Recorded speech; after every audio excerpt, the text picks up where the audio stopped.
There was a woman, she lost her car keys and she was trying to look for the car keys everywhere. She went back to her house, went to her room, to the kitchen, and all over the place.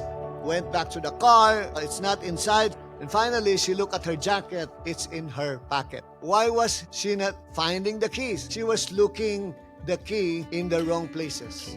People are trying to look for joy in the wrong places. They're trying to have money, they're trying to have all the possession and everything that money can buy, trying to find joy or happiness. They're looking for joy in the wrong place. It's not in any place, it's in a person.